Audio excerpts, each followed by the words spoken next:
This is part of a series of what we call Wild Church.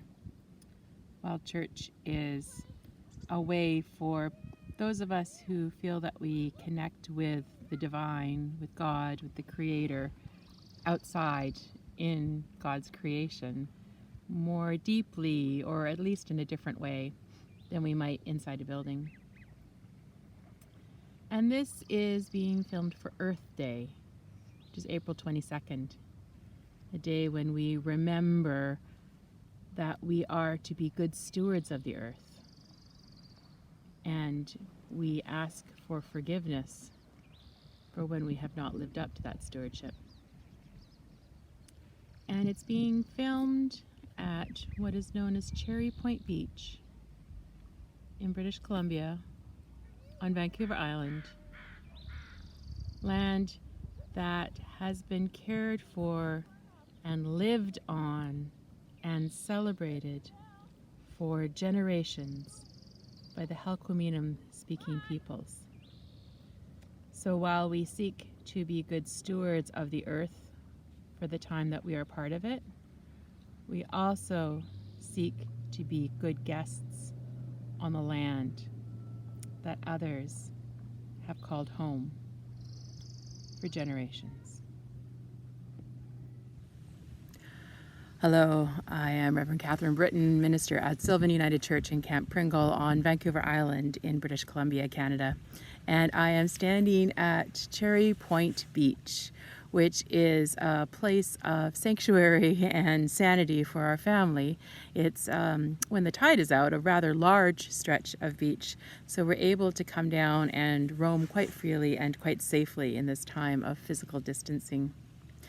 And I wanted to do a little filming from here because I think that in this time of having to stay at home, the idea of being able to still connect with God's creation around you is just crucial for our sanity. And one of the places that is just good for my soul is the ocean. The ocean, the smell of it, the sound of it, the fury of it, the rhythm of it just reminds me that I am alive and created and connected to the whole creation. I remember a few years ago, well, many years ago now, watching a documentary where an anthropologist was talking about how there's a theory that humans in our evolutionary story, our evolutionary journey, we actually went back to the ocean. We learned that the savannas that we had been living in as creatures, as we were becoming who we are, could be full of danger, with rather large predators, with rather large teeth that thought we were delicious.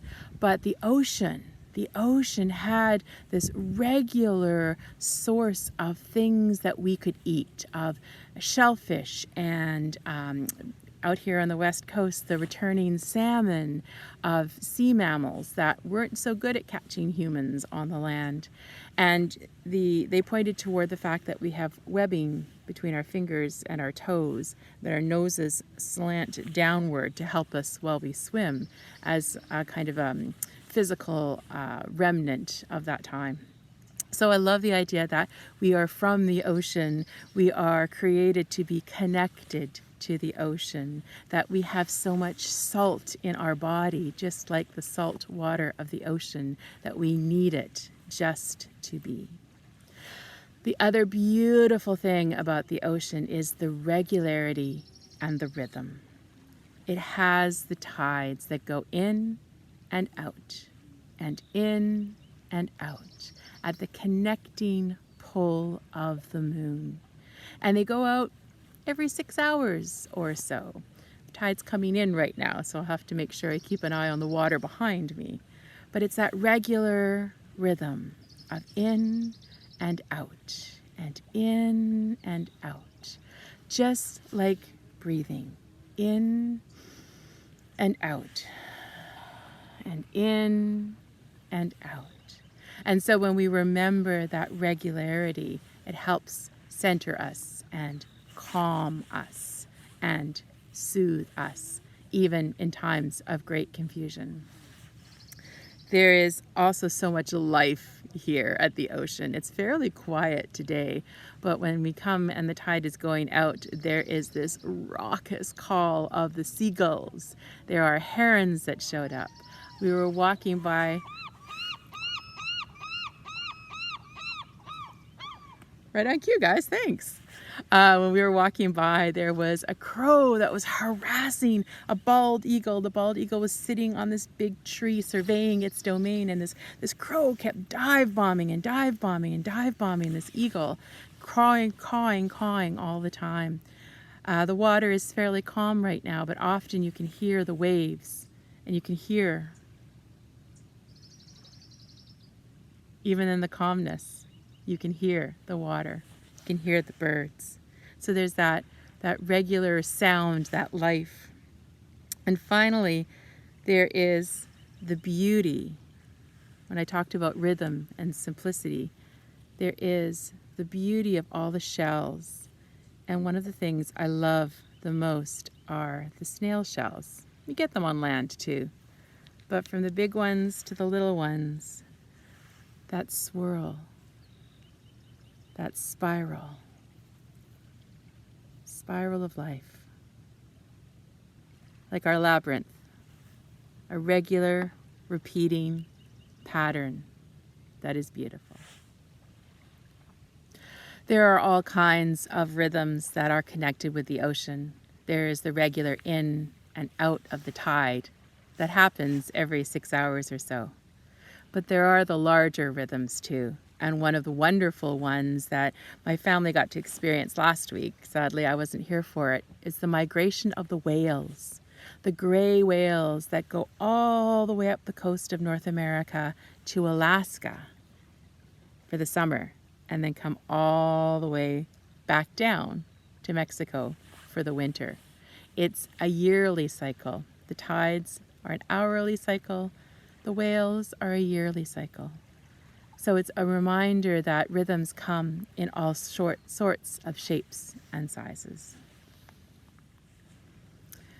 There are so many rhythms. There's the hourly rhythm of the tide in and out every 6 hours or so. There is the amazing yearly rhythm of the whales up and down the side of the continent. There is the cycle of the salmon returning to their spawning grounds, the place where they were born, the safest place they can think of to have their own children. And then there are larger rhythms. There are larger rhythms of the water that work on the rock over years, decades, centuries, until they become sand. It's a line in a song that said, "Solid stone is just sand and water, baby. Sand and water, and 1,000,000 years gone by."